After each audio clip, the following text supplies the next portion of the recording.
Warnanya yang cerah membuat siapapun yang melihat akan tergoda. Nasi goreng merah adalah inovasi baru dari menu nasi goreng yang sudah kita kenal. Perbedaannya, menu nasi goreng merah ini banyak mengandung rempah dalam bumbunya.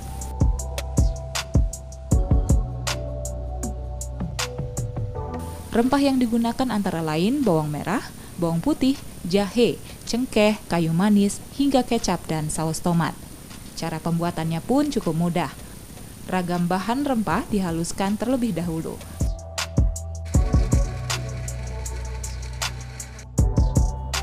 Setelah itu tambahkan kecap manis dan saus tomat agar nasi goreng ini berwarna merah.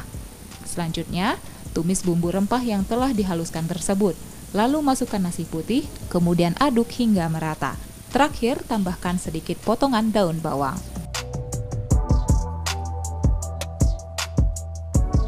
Pemilik resto nasi goreng merah, Reni Novianti, mengakui hadirnya menu nasi goreng merah ini sebagai salah satu langkah meningkatkan penjualan saat masa pandemi. Apalagi dalam nasi goreng merah ini banyak terdapat rempah yang diyakini mampu meningkatkan imun tubuh.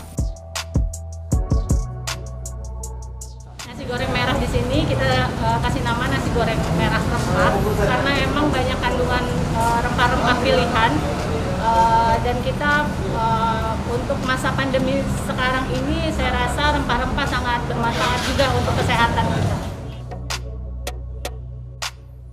Rasanya yang unik karena banyak mengandung rempah, membuat nasi goreng merah ini banyak disukai oleh para pecinta kuliner.